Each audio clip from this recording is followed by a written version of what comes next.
नमस्कार, news India में आप सभी का स्वागत है और आपके साथ मैं हूं आयुषी नेगी।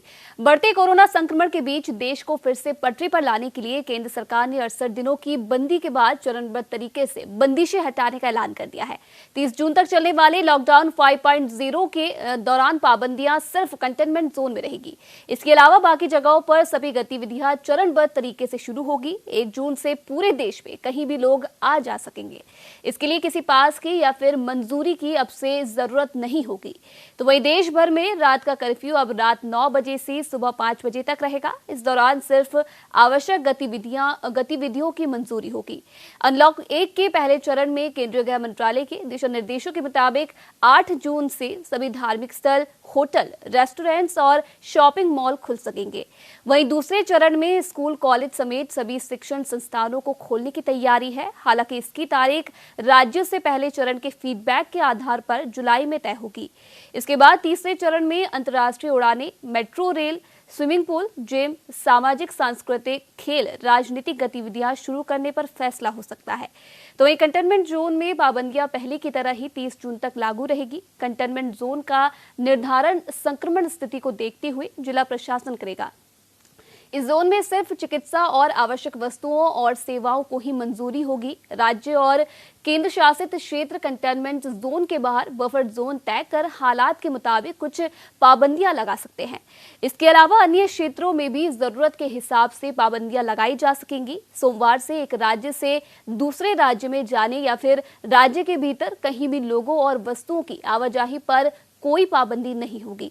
इसके लिए अलग से कोई मंजूरी या फिर ई पास भी अब से जरूरी नहीं होगा।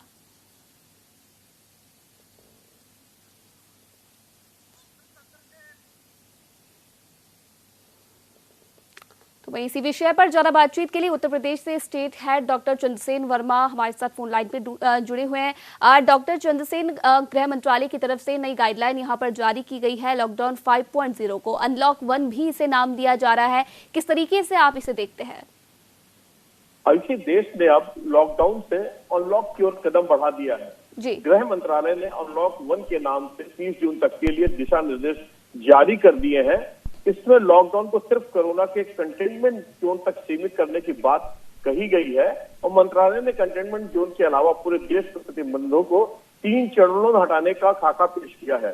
मैं अपने दर्शकों को बताना चाहता हूं कि पहले चरण में जो 1 जून से सभी बाजारों को खोलने के बाद 8 जून से मंदिर और जो धर्म स्थल है उनको खोला जाएगा। होटल, रेस्टोरेंट और शॉपिंग मॉल भी खोलने जाने की अनुमति मिलेगी। यह पहले चरण की बात है। इसके बाद दूसरे चरण में राज्यों से विमर्श किया जाएगा। सभी राज्यों से बातचीत करी जाएगी। कॉलेज, कोचिंग सेंटर और शैक्षणिक जो संस्थाएं हैं उनको कब खोला जाए, हालांकि जुलाई में निर्णय लिया जाना है। बच्चों के परिवारों और अन्य लोगों की भी राय ली जाएगी। स्कूल कॉलेज के जो मैनेजमेंट उनसे बात करेंगे, फिर बच्चों को परिवारों से बात करेंगे, क्योंकि डिसीजन बच्चों के परिवार वाले ही लेंगे, क्योंकि बच्चे हमेशा बहुत ही संक्रमित होने के चांसेस ज्यादा बनते हैं। तीसरा जो चरण है वो परिस्थितियों को देखते हुए सरकार तय करेगी कि अंतर्राष्ट्रीय उड़ानें, मेट्रो, सिनेमा हॉल, जिम ये खोले जाएं कि न खोले जाए, और वो खोले जाएंगे तो उनके लिए किन किन सावधानियों की जरूरत पड़ेगी। हाँ, सामाजिक और राजनीतिक धार्मिक जो आयोजन होंगे उन पर भी फैसला लिया जाएगा। कि इसकी भी कोई डेट ऐसे भी नहीं आई है, लेकिन ये तीसरे चरण में बात होगी। अब बात ये हो जाए कि किन चीजों में छूट नहीं मिलनी है। शादी में 50 और अंतिम संस्कार में 20 लोगों को शामिल होने की इजाजत है। इसमें किसी भी तरीके का बदलाव नहीं किया गया है।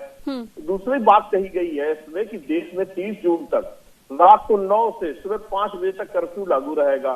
कंटेनमेंट जोन में कड़ाई से पालन होगा, उसमें किसी तरीके की छूट नहीं मिलेगी। और जो सबसे बड़ी बात यह है कि पान, बीड़ी, गुटखा, तंबाकू, सिगरेट के उपयोग पर पूरे देश में प्रतिबंध जारी रहेगा। जी बिल्कुल। जिस तरीके से अगर मैं उत्तर प्रदेश की बात करूं तो उत्तर प्रदेश के मुख्यमंत्री योगी आदित्यनाथ से जब लॉकडाउन 5.0 के बारे में पूछा गया था तो उनका साफ कहना था कि जब केंद्र की तरफ से नई गाइडलाइंस यहां पर जारी होंगी उसके बाद उत्तर प्रदेश सरकार कुछ फैसला लेगी। तो क्या कुछ फिलहाल, क्योंकि गाइडलाइन यहां पर जारी की जा चुकी है केंद्र सरकार की तरफ से, क्या कुछ फिलहाल संकेत अब मिल रहे हैं उत्तर प्रदेश में? अब कैसा ये लॉकडाउन होने वाला है, नए सिरे से किस तरीके से अब स्टार्ट होने वाला है? क्या कुछ चीजों पर यहाँ पर अब रियायतें मिल सकेंगी? और ऐसे जैसे ही गृह मंत्रालय की कल गाइडलाइन जारी हुई थी, मुख्यमंत्री योगी आदित्यनाथ ने अपने अधिकारियों को बुला लिया था, उनसे विचार विमर्श किया गया है लेकिन ऑफिशियली जो जानकारी है वो आज शाम तक आएगी, क्योंकि मुख्यमंत्री ये तय करेंगे, उसके फाइनल निर्णय मुख्यमंत्री का होगा कि किन चीजों में छूट मिलनी है, किन किन चीजों का हमें पालन करना है। लेकिन अमूमन ये माना जाता है कि जो केंद्र सरकार की जो गाइडलाइंस आती है, उत्तर प्रदेश सरकार उसी गाइडलाइंस पर ही चलती है। थोड़े बहुत चीजों में बदलाव हो सकता है, जैसे कि स्कूल खोलने को लेकर के पहले से बात कर दी गई थी कि 7 जुलाई से पहले संभावना नहीं है, उसमें भी पूरे मैनेजमेंट से और स्कूल के बच्चों से बात करी जाएगी। और जहां पर सामुदायिक मतलब जो लोग इकट्ठा होते हैं, साथ ही सामुदायिक संक्रमण बढ़ने के चांसेस बहुत ज्यादा हैं। आप अगर कोरोना के आंकड़ों को देखिए तो ऐसी मतलब चौंकाने वाले हैं। पिछले अगर कुछ समय की बात हम 24 घंटे की बात करें तो उसमें जो आंकड़े दिखाते हैं वो बहुत चौंकाने वाले हैं। वो इतनी तेजी से ये संक्रमण बढ़ रहा है कि ये लॉकडाउन की छूट जरूर सरकार की ओर से दी गई है, लेकिन हमें सब चीजों का बहुत कड़ाई से पालन करना होगा, क्योंकि जिस तरीके से संख्या बढ़ रही है। कल 24 घंटे की बात करें अगर सुने तो आप देखिए कि कितने तेजी से वो आंकड़े बढ़े हैं। और आज जो 1,82,000 की संख्या संक्रमित की हो गई है। हालांकि अच्छी खबर ये है कि जो ठीक हो रहे हैं लोग हैं, जो संक्रमण से ठीक हो रहे हैं, उनका परसेंटेज बहुत बढ़ा। ये भारत के लिए बहुत राहत की खबर है।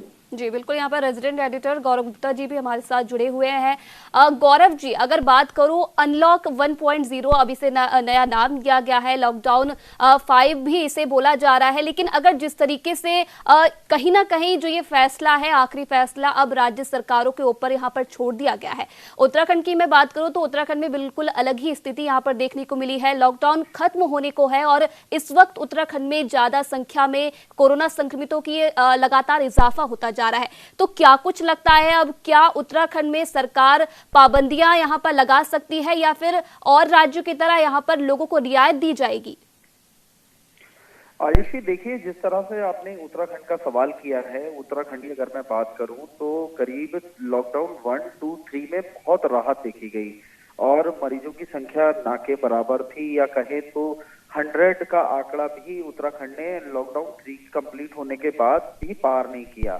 मगर जिस तरह से प्रवासी, उत्तराखंड प्रवासी जो देश और विदेश में थे और वो लौट कर आए और आने के साथ संक्रमण को भी बहाकर लाए। अगर कहा जाए कोरोना का जो संक्रमण पहाड़ पर चढ़ा है वो इन प्रवासियों के माध्यम से चढ़ा है। मौजूदा समय में आप जानते हैं कि 700 की संख्या पार हो गई है और जिस तरह का आकलन लगाया गया है, चाहे देश के लिए या राज्यों के लिए, जून और जुलाई की स्थिति बेहद खतरनाक होने वाली है। जी। सबसे बड़ी एक समस्या जो है, मैं ये पढ़ रहा था कि तमाम तरीके की आलोचनाएं हो रही हैं, तमाम बड़े कांग्रेसी नेता, विपक्ष के लोग केंद्र सरकार और राज्य सरकार पर हमला कर रहे हैं आयुषी, और ये लेकर कि जब प्रदेश में सैकड़ों मामले थे, शुरुआती हजारों मामले थे, तब आपने बड़ी सख्त निर्णयों के साथ बंदिशें लगाई थी। मगर मौजूदा स्थिति में बात की जाए ए, बी, सी और जो अनलॉक 1 8 जून से शुरू होने वाला है, उसमें वो पूरी तरह से रियायतों की फहरिस्त जोड़ दी जा रही है। मौजूदा समय में सरकार के सामने एक बड़ा सर्वे ये भी है, जो हमें तमाम विशेषज्ञों ने अपने तरीके से, हमारे सोर्सेज ने बताया है आयुषी, कि सरकार अब ये आइडेंटिफाई करने की स्थिति में नहीं है, क्योंकि जो अधिकांश मामले कोरोना पॉजिटिव के आ रहे हैं वो ऐसे लोगों में आ रहे हैं जिनमें खांसी, बुखार, जुकाम का कोई लक्षण नहीं है। यानी जिन तरीके से मोटी मोटी पहचान कोरोना की जाती थी, और यही कारण है कि एक एडवाइजरी ये जारी हुई है देश भर के मेडिकल के लिए, मेडिकल जो स्टोर्स होते हैं उनके लिए, कि आप कोई भी खांसी बुखार की जो दवाई जो है वो सीधे नहीं देंगे, बल्कि उसको आप नोट डाउन करेंगे और उसका डाटा स्वास्थ्य को या प्रशासन को भी कराएंगे। ये भी एक बड़ा प्रयास है आयुषी की जो कोरोना के लोग जो सामान्य अवस्था में घरों में हैं उनकी एक पहचान की जाए। अब मैं आता हूँ मेन टॉपिक पर। मेन टॉपिक ये है कि जिस तरह से मामले अब लगातार बढ़ेंगे और जिस तरह की छूट दी जा रही है, इसके बीच में अब जनता को जो पिछले 70-72 दिन के आसपास का जो समय दिया गया उसमें उसको हैबिचुअल किया गया है। देखिए, सोशल डिस्टेंसिंग और मास्क की एक बड़ा बचाव इस कोरोना वायरस से है, और यही कारण है कि तमाम जगह, अगर वुहान की बात करें आयुषी, तो आपने देखा होगा कि वुहान जहां से कोरोना की उत्पत्ति हुई या कोरोना वायरस पूरी दुनिया में फैला, वहां भी 72 दिन के बाद तमाम तरीके की छूट या कहा जाए लॉकडाउन खोल दिया गया। अगर 8 जून की डेट को जोड़ेंगे आप, तो 8 जून जो है लॉकडाउन का 75वां दिन होगा। यानी पूरी तरह से अगर तमाम देशों की स्थितियों को देखते हुए भारत में ऐसे डिसीजन लिए जा रहे हैं। और सबसे बड़ी बात यह है कि आप लंबे समय तक लोगों को घर में कैद नहीं कर सकते, और यही कारण है कि प्रधानमंत्री नरेंद्र मोदी कह रहे हैं कि अब आपको कोरोना के साथ जीना पड़ेगा। आपको अगर मंदिरों में जाना है तो आपको सोशल डिस्टेंसिंग देखनी पड़ेगी, आपको अगर मॉल में जाना है तो आपको मास्क और सैनिटाइजर का प्रयोग करना होगा, और इसको अब अपने जीवन का हिस्सा बनाना होगा।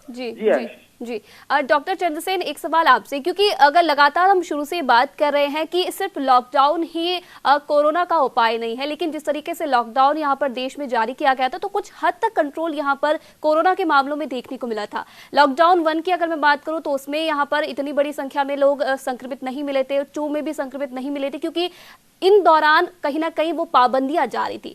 जिस तरीके से लॉकडाउन 3 हमने देखा, रियायत यहाँ पे दी गई, उसके बाद मामले बढ़े, उसके बाद लॉकडाउन 4 हमने देखा, रियायतें यहाँ पर देखी गई और मामले बढ़ते गए। लेकिन जिस तरीके से लॉकडाउन 3 के बाद रियायतों का ये जो दौर है, इसमें कहीं ना कहीं संक्रमितों की संख्या बढ़ती जा रही है, और वही हाल अब लॉकडाउन 5 में भी देखने को मिल रहा है। यहाँ पर रियायतें ज्यादा दी गई है लेकिन पाबंदियां बिल्कुल कम कर दी गई है। तो क्या कुछ लगता है ये जानने के बाद भी, क्योंकि तमाम विशेषज्ञ इससे पहले कह चुके हैं कि जून और जुलाई में कोरोना अपने पीक पर पहुंच सकता है, तो क्या इतनी रियायतें देना अभी फिलहाल सही है? बिल्कुल आयुषी, जैसा आप कह रहे हैं कि जून और जुलाई एक वो समय होगा जब कोरोना का वायरस अपने पीक समय पे होगा और सबसे ज्यादा लोगों को संक्रमित करेगा। लेकिन अब प्रश्न यहाँ पर ये उठता है कि हम लगभग 70 दिनों के लॉकडाउन में हैं, सारी गतिविधियां बंद हैं, लोग घरों के अंदर हैं, कुछ छूट मिली, कुछ लोग बाहर निकले। लेकिन कोरोना के वायरस के साथ में ये भी देखना है कि आदमी की रोजी रोटी का प्रश्न है, किस तरीके से अपना वो बिजनेस करेगा, किस तरीके से वो अपने ऑफिस में शुरू करेगा, ताकि वो जो जरूरी है पैसा घर आने के लिए उस पैसे की शुरुआत करे। और ये देखिए, ये कोरोना ऐसा नहीं है कि ये 3, 4, 5 महीने में खत्म हो जाएगा। WHO से लेकर सारी संस्थाएं ये कहती हैं कि ये हो सकता है पूरे जीवन भर हमारे साथ में रहे। तो हम ये नहीं कह सकते कि अगर लॉकडाउन में हम कुछ दिनों की और बढ़ा दें, 1 महीने बढ़ा दें, 15 दिन में खत्म हो जाएगा, तो निश्चित तौर से और कड़ाई से लॉकडाउन बढ़ाया जा सकता था। लेकिन अब हमको इस वायरस के साथ जीने की आदत डालनी पड़ेगी, और हम लॉकडाउन या अनलॉक की ओर ना देखें कि सरकारें क्या कर रही हैं। सरकार तो पूरी व्यवस्था को पटरी पर चलाने की बात करती है, लेकिन अब सबसे बड़ा ख्याल हमें खुद को रखना है कि किस तरीके से इस कोरोना वायरस के साथ हम अपनी जिंदगी जी सकते हैं, अपने परिवार को सुरक्षित रख सकते हैं, अपने आसपास लोगों को सुरक्षित रख सकते हैं। तो बिल्कुल भी नहीं ये छूट मिली। इसका मतलब ये नहीं कि आप घर से बाहर निकल जाइए, सड़कों पे फैल जाइए, मॉल जाना शुरू कर दीजिए, सिनेमा हॉल जाइए। आप देखिए, सरकार ने एयरलाइंस खोली, लेकिन कितने लोग जा रहे हैं आयुषी? ट्रेन खोली, कितने लोग जा रहे हैं? दुकानें खोल गई, कितने लोग जा रहे हैं? क्योंकि आदमी अब सतर्क हो गया। जो पिछले 70 दिनों में, 72 दिनों में जो हमें ट्रेनिंग मिली है कि कोरोना से कैसे हम लोग बचेंगे, किस तरीके से जीवन यापन करना, वो ट्रेनिंग अब काम आएगी हम लोगों में। कि हमें ये नहीं सोचना है कि हम 5वें लॉकडाउन में या अनलॉक हो गए। हमें तो उसी तरीके से देखना पड़ेगा, और हर सामने वाले व्यक्ति को ये सोचना पड़ेगा कि ये सामने वाला व्यक्ति कोरोना का संक्रमण, हर आदमी से बचना होगा। इस बात को बहुत ज्यादा ध्यान देने वाली बात है, क्योंकि संख्या जिस तरीके से बढ़ रही है, 1,82,000 से ऊपर की ओर जा रही है, और संक्रमित 8,000 से ऊपर लोग अगर एक दिन में निकल रहे हैं, तो स्थिति कितनी भयावह होगी, ये बात हमको अपने दिमाग में बैठानी पड़ेगी कि ठीक है, जीवन यापन सही करना है, अपनी गाड़ी जो है वो पटरी पे लानी है। लेकिन ये भी ध्यान रखना पड़ेगा कि कोरोना एक ऐसा वायरस है जो शायद पूरी जिंदगी चले। हालांकि वैक्सीन और तमाम तरह की चीजें उनकी खोज चल रही है, लेकिन जिस तरह की तमाम बीमारियां पहले भी हैं, जैसे आज बात करें तो एड्स का अभी तक कोई भी वैक्सीन या वो नहीं बना कि वो बिल्कुल जड़ से खत्म कर सके। तो ये एक ऐसा वायरस है जिसपे लोगों की प्रतिक्रियाएं हैं देश और विदेशों से कि हम सर्च तो कर रहे हैं, लेकिन हम आपको एश्योर नहीं कर सकते कि इसके लिए कोई वैक्सीन या इसकी कोई ऐसी दवा लेके आएंगे कि जड़ से खत्म हो जाएगा। इसलिए लॉकडाउन और हम अनलॉक की ओर बात न करें, हम कोरोना वायरस के साथ जीवन जीने की कोशिश करें। और जो हमने ट्रेनिंग पाई है लॉकडाउन में, हमें कैसे रहना है, सादगी से रहना है, 2 गज की दूरी रहनी, मास्क पहनना है, सैनिटाइजर का प्रयोग करना है, सोशल गैदरिंग में नहीं जाना है, इन नियमों के साथ हमें जीने की आदत डालनी पड़ेगी आयुषी। जी बिल्कुल, यहाँ पर शेखर आनंद त्रिवेदी भी हमारे साथ जुड़ चुके हैं, विशेष संवाददाता है। शेखर, जिस तरीके से अनलॉक 1 इसे नाम दिया जा रहा है, अब सिर्फ यहाँ पर जो देखी जा रही है रियायतें यहाँ पर बहुत सारी दी गई हैं। अब एक राज्य से दूसरे राज्य जाने में आपको किसी की मंजूरी यहाँ पर नहीं लेनी पड़ेगी, ई पास की आपको यहाँ पर जरूरत नहीं पड़ेगी और तमाम रियायतें यहाँ पर दी गई हैं। तो किस तरीके से आप देखते हैं, क्योंकि इन दिनों में हमने देखा था कि जिस तरीके से लगातार इन मामलों में बढ़ोतरी हो रही है, कहीं ना कहीं लॉकडाउन 4 के बाद तो काफी संख्या में हर राज्य में इजाफा हो रहा है। क्या कुछ लगता है आपको, क्या इस वक्त इतनी रियायत देना सरकार की तरफ से वो सही है? देखिए, सरकार की तरफ से रियायत जब सख्ती होती है तो भी दिक्कत होती है और जब रियायत दी जाती है तब भी दिक्कत होती है। सरकार कुछ भी करेगी तो एक हेमा ऐसा जरूर है जो अपनी तरह से उसको एनालिसिस करेगा और उसका विरोध करेगा, मतलब वो विरोध के लिए ही एनालिसिस करेगा। अब सवाल ये है कि इस पूरे देश की इकोनॉमी को, इस पूरे देश की अर्थव्यवस्था को, कामकाज को, अनाज पानी जो पैदा होता है, खेती बाड़ी, उसको सब कुछ बंद कर दिया जाए तो फिर जीवन कैसे चलेगा? तो जाहिर सी बात है कि पिछले 60-70 दिन में हमने, आपने, हमारे जैसे बहुत सारे ऐसे लोगों ने जो अलग अलग पेशे से जुड़े हुए हैं, बड़े बड़े बुद्धिजीवी हैं, इंजीनियर हैं, डॉक्टर हैं, वैज्ञानिक हैं, उन सब ने समझा है कि इस कुदरत के आगे उनकी औकात क्या है। औकात शब्द मैं इसलिए कह रहा हूं क्योंकि इंसान ने समझा कि एक अप्राकृतिक ही सही, लेकिन अगर इस तरीके की स्थितियां बनती हैं, लोगों ने सुनामी देखी थी, लोगों ने बवंडर देखे थे, लोगों ने तूफान देखे थे, अब इस वायरस का भी कहर देखा है और ये जो 21वीं सदी है इसने देखा है। तो जाहिर सी बात है, जैसा चंद्रसेन जी कह भी रहे थे, कि हमें इस चीज के साथ आगे बढ़ने की तबीयत बनानी पड़ेगी। तो पिछले 60-70 दिन में खैर सब लोगों ने कुछ ना कुछ सीखा है और सोशल डिस्टेंसिंग, मास्क का इस्तेमाल, अपनी सुरक्षा, अगले की सुरक्षा वगैरह वगैरह, इन सब चीजों के साथ अब जब हम एक बार फिर बढ़ेंगे आगे तो उसमें हमें ये देखना होगा कि उस कोरोना का असर कितना रह जाता है। क्या वो उसी तरीके से प्रभावित करता है जैसा उसने यूरोप में या अमेरिका में किया है, जी, या फिर उसकी स्थिति ऐसी होती है जिसमें वो कुछ कट डाउन होता है, कुछ उसके इलाज निकल आते हैं, कुछ उसकी वैक्सीन वगैरह आ जाती है। इस तरीके से बहुत सारी चीजें जब धीरे धीरे हम लोग देखेंगे, समझेंगे, तो जाहिर सी बात है कि एक हर चीज की एक मियाद होती है। हमारे आपका भी जीवन है, उसकी भी एक मियाद है, कोरोना की भी एक मियाद है। आज नहीं तो कल उसकी वैक्सीन ढूंढी जाएगी, वो अपने समय से खत्म होगा और उसके बाद नए सिरे से सारी चीजें आगे बढ़ेंगी। तो ये अनलॉक 1 जो है, उसी कड़ी में सरकार ने ये नाम दिया है कि अनलॉक 1, यानी अब जिस तरीके से चीजें आगे बढ़नी है उसको लेकर के सरकार ने अपनी तैयारी कर ली है। आम लोगों को ये समझ बूझ आ गई है कि वो किस तरीके से आगे बढ़ेंगे, किस तरीके से अपने कारोबार को आगे बढ़ाएंगे, क्या क्या चीजें उन्हें दिमाग में रखनी है। इन सब चीजों को ध्यान में रखते हुए अब आने वाले कल में, यानी 1 जून से 8 जून के बीच में एक दरमियानी वक्त ऐसा होगा जब लोगों को थोड़ा सा ये समझने बूझने का मौका मिलेगा कि क्या किया जाए, कैसे किया जाए, और 8 तारीख से स्टेप बाय स्टेप ये सारी चीजें अनलॉक होने लगेंगी। जी बिल्कुल, कहीं ना कहीं जैसा समझा जाए तो एक तरीके से जनता के ऊपर अब ये फैसला छोड़ दिया गया है कि किस तरीके से वो आने वाले समय में अपनी सावधानी रखते हैं। गौरव जी, एक सवाल आपसे, क्योंकि जिस तरीके से अगर मैं देश के तमाम दूसरे राज्यों की बात करूं जो कि सबसे ज्यादा जहां से संक्रमितों का आंकड़ा बढ़ रहा है, महाराष्ट्र की बात करूं या फिर दिल्ली की बात करूं, तो ये 2 राज्य ऐसे हैं जहां लगातार संक्रमित बढ़ते जा रहे हैं और लगातार इनमें इजाफा होता जा रहा है। तो किस तरीके से अब जो ये राज्य है ये इन सब चीजों से डील करने वाले हैं, क्योंकि रियायत यहाँ पर दी गई है, लॉकडाउन को खोलने की यहाँ पर बातचीत करी, तो किस प्रकार से अब ऐसे राज्य इन सब चीजों से डील करेंगे? देखिए आयुषी, आपको और सभी को ये ज्ञात है कि रेड जोन को हम लोगों ने किस तरीके से महसूस किया है और उसमें कैसे राज्य सरकारों के पास, और अगर पर्टिकुलर जिलों की बात करें तो जिला अधिकारी के पास क्या क्या अधिकार हैं।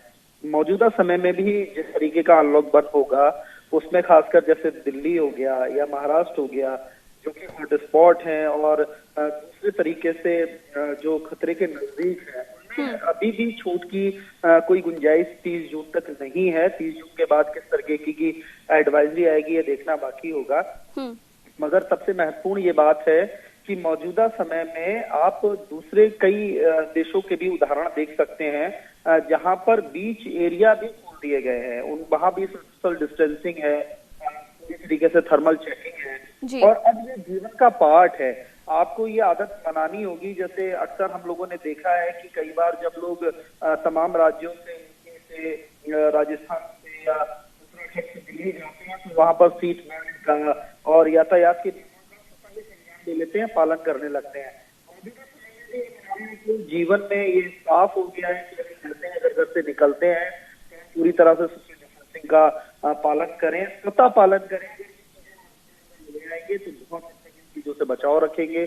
सरकार के भी जो अहम कानून होंगे अब वो इसी क्योंकि अगर आप आने वाले कुछ महीनों की सख्तियां देखेंगे, जिस तरह से होटल, रेस्टोरेंट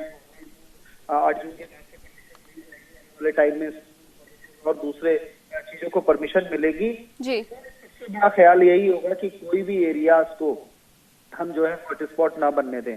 मौजूदा समय में एक चीज आपको मैं बताऊंगा आयुषी, और अपने दर्शकों को भी बताऊंगा कि सबसे बड़ा गंभीर कर दिया गया है। जैसे मान लीजिए एग्जांपल के लिए मैं हल्द्वानी शहर का उदाहरण देता हूं। हाँ। हल्द्वानी शहर में यहाँ पर करीब 20 बड़े होटल हैं, एक बड़ा मेडिकल कॉलेज है और करीब प्राइवेट अच्छे हॉस्पिटल्स हैं। तो ए, बी, सी 3 कैटेगरी में आयुषी इन्हें रख लिया गया है। सबसे गंभीर मरीजों को अब जो है वो सुशीला तिवारी मेडिकल कॉलेज में रखा जा रहा है। बी कैटेगरी के जो डिटेक्टेड कोविड पॉजिटिव हैं उनको नॉर्मल प्राइवेट हॉस्पिटल में रखा जा रहा है, और जिनको आइसोलेशन में डाला जा रहा है, यानी पूरी तरह से 20 बड़े होटल को हल्द्वानी में क्वारंटीन सेंटर के रूप में या कोविड केयर सेंटर के रूप में रख लिया गया है। तो ये तमाम उन जिलों की स्थिति होने वाली है। वहां पर होटल, रेस्टोरेंट आदि अभी आपको दूर की कौड़ी हो जाएगा, उनको कोविड केयर सेंटर के रूप में ले लेंगे और वहां पर भी आपको होटल की सुविधा नहीं मिलेगी। तो अभी 4 से 5-6 महीने ग्रीन जोन, अगर हम पहले से जो समझा हुआ शब्द है उन इलाकों की बात करें तो वहां बड़ी छूट होगी, जबकि रेड जोन के लोगों को दुश्वारियों से गुजरना होगा। जी एक आखिरी सवाल डॉक्टर चंद्रसेन आपसे यहाँ पर लेना चाहूंगी। जिस तरीके से प्रधानमंत्री नरेंद्र मोदी ने भी अपनी मन की बात में इस बात का जिक्र किया है, लॉकडाउन के बारे में उन्होंने बातचीत की है, और कहीं ना कहीं उनका भी ये कहना है कि अब हमें ये स्थिति आ गई है कि अब हम यहाँ पर लापरवाह नहीं हो सकते हैं। लोगों को ये समझना होगा कि यहाँ पर लापरवाही करना बेहद खतरनाक हो सकता है और हमें इस दौरान सावधानी नहीं छोड़नी है। पाबंदी यहाँ पर तमाम चीजों में है, रियायत बहुत सारी चीजों में दी गई है, लेकिन कहीं ना कहीं अब जनता पर यह फैसला है कि किस तरीके से वो आने वाले समय में यहाँ पर सावधानी बरतते हैं। बिल्कुल ऐसी जो प्रधानमंत्री जी की मन की बात थी, उन्होंने जिस बात पे सबसे ज्यादा जोर दिया, उन्होंने ये कहा कि अब हमें ज्यादा सतर्क रहने की जरूरत है, अब ज्यादा सावधानी की जरूरत है, क्योंकि जिस तरीके से ये कोरोना वायरस फैल रहा है तो अब बहुत ज्यादा जरूरत है कि हम बहुत सावधान रहें। और एक बात और भी है, जिस तरीके से प्रवासियों का घर वापसी शुरू हुई है और लगभग 1 करोड़ से ऊपर लोग स्थापित हुए, एक दूसरे जगह पे गए हैं। सबसे बड़ा प्रश्न ये है कि ये आंकड़े हम अगर 1,82,000 देखें तो ये वो आंकड़े हैं जो टेस्ट कराने के लिए गए हैं, या लोगों ने टेस्ट खुद कराए या सरकार ने कराए। लेकिन अभी बहुत बड़ा वर्ग एक ऐसा है जो घर में अपने पैरासिटामोल खा के पड़ा हुआ है, सर्दी जुकाम बुखार की दवा खा रहा है। वो संख्या कितनी बड़ी होगी इसका मतलब ये तो सोच भी नहीं सकते कि कितनी बड़ी वो संख्या होगी, कि कितने लोगों को कोरोना से संक्रमण में लिया है। जैसा कि गौरव भी बता रहे थे और सब लोग ये कह रहे हैं कि आप संकट जो संक्रमण के वो है लक्षण वो बदल गए हैं। सर्दी खांसी जुकाम और बुखार जरूरी नहीं है। तो ऐसे समय पे हम ये ना देखें कि सिर्फ हम लोग 1,82,000 पे पहुंचे हैं। ऐसे समय में बहुत ज्यादा सतर्क रहने की जरूरत है। और पूरी प्रधानमंत्री जी ने पूरी जो मन की बात करी उसमें पूरी चिंता इसी बात को लेकर रखी है कि आने वाले समय में जून और जुलाई में किस तरीके से कम ये संक्रमण फैल पाए, हमें इस बात का ध्यान रखना होगा। जी बिल्कुल। शेखर जी, एक सवाल आपसे, क्योंकि जिस तरीके से यहाँ पर लगातार देखने को मिल रहा है, क्योंकि अनलॉक 1 की अगर मैं बात करूं तो उसे भी 3 फेज में यहाँ पर बांटा गया है, फेज 1, फेज 2 और फेज 3। फिर फेज 1 हमें 8 जून से यहाँ पर देखने को मिलेगा। अगर मैं सरकारों की बात करूं, राज्य सरकारों की, तो इन सब चीजों के लिए सरकारें कितनी अब इनके लिए चैलेंज यहाँ पर होने वाला है, कितनी सतर्कता अब यहाँ पर राज्य सरकारों को दिखानी पड़ेगी ऐसे मामलों में? जी शेखर जी, कई चीजें उन्होंने डिस्कस की हैं। मेरे पास पुख्ता इस बात की जानकारी है गृह मंत्रालय की तरफ से कि राज्यों के मुख्यमंत्रियों की भूमिका गृह मंत्री ने खुद पिछले दिनों जब बात की है, वो कहा है कि आप सचेत रहिए और आपको ही अपने राज्य को संभालना है। केंद्र उसमें बहुत ज्यादा हस्तक्षेप नहीं करेगा, क्योंकि बहुत सारी चीजें, एजुकेशन है, हेल्थ है, इसके अलावा कानून व्यवस्था है, बहुत सारी चीजें हैं जो केंद्र और राज्य के दरमियानी होती हैं, और बहुत सारी ऐसी चीजें हैं जो राज्य कई स्टेट होता है, उसमें बहुत सारी योजनाओं को केंद्र सरकार अपने नाम से शुरू करती है, राज्य उसका नाम बदल करके अपने यहाँ लागू करते हैं। तो केंद्र सरकार की तरफ से खास तौर से गृह मंत्री अमित शाह, क्योंकि जो विपक्षी राज्य हैं जहां पर बीजेपी के अलावा सरकार है, उनके राज्यों में मुख्यमंत्रियों को सबसे बड़ी दिक्कत यही है कि अमित शाह गृह मंत्री हैं, कहीं ऐसा ना हो कि वो किसी चीज का बुरा मान जाए, और बुरा मानना भी चाहिए अगर कोई ऐसी बात होती है तो। लेकिन गृह मंत्री ने यह आश्वस्त किया है कि उनके 100 गुनाह माफ हैं, लेकिन अगर वो इस बीमारी से लड़ने के लिए खुद सचेत नहीं होंगे, अपने एडमिनिस्ट्रेशन को सचेत नहीं करेंगे, तो गृह मंत्री बुरा मान जाएंगे। ये बात हल्के फुल्के अंदाज में गृह मंत्री की तरफ से या गृह मंत्रालय की तरफ से कन्वे की गई है, लेकिन इसका भाव बहुत गंभीर है और इस बात के लिए मुख्यमंत्रियों ने भी आश्वस्त किया है। 3 दिन पहले खुद गृह मंत्री, इस बार प्रधानमंत्री ने किसी भी मुख्यमंत्री से बात नहीं की है कॉन्फ्रेंसिंग के जरिए, इस बार सब बातें गृह मंत्री ने की हैं, सारा डेटा उन्होंने कलेक्ट किया है, सारा खाका उन्होंने बनाया है और उसके बाद सारे इंस्ट्रक्शंस भी गृह मंत्री की तरफ से दिए गए हैं। आपदा परिषद जो है वो अपनी तरह की गाइडलाइंस जरूर जारी करेगा आज रात में या आज देर शाम तक, लेकिन गृह मंत्रालय पूरी तरीके से एक्टिव है। तो जो अमित शाह का वजन है, जो अमित शाह का कद है, उसका अंदाजा हर राज्य के मुख्यमंत्री को अपने जहन में रखना होगा। उन्हें समझना होगा कि सावधानी हटी तो दुर्घटना घटी, और दुर्घटना 2 तरीके से घट सकती है, कोविड या कोरोना का प्रकोप बढ़ेगा, ये बात भी सही है, और इधर अगर केंद्र की तरफ से प्रकोप बढ़ा तो भी उसके लिए तैयार रहना होगा। अन्यथा हर राज्य का मुख्यमंत्री, वहां का एडमिनिस्ट्रेशन, वहां का चीफ सेक्रेटरी इस बात की तबीयत निश्चित करे, इस बात को सुनिश्चित करे कि उसके राज्य में अब मजदूरों का पलायन हो चुका है, चीजें स्टैंड बाय मोड पर आ गई हैं। अब यहां से अगर गाड़ी फर्स्ट गियर में डाली जा रही है तो सामूहिक रूप से ये प्रयास होना चाहिए होगा कि सारा देश एक साथ, एक सुर में, एक कदम आगे बढ़े। जी बिल्कुल सही कहा आपने। कहीं ना कहीं यहाँ पर हम सबको एक मिलकर इस चीज से लड़ना है और कहीं ना कहीं जनता के ऊपर भी अब ये फैसला होता है कि किस तरीके से आने वाले समय में इन सब चीजों से डील करते हैं। फिलहाल आप तीनों का बहुत बहुत धन्यवाद अपने विचार साझा करने के लिए और तमाम जानकारी देने के लिए।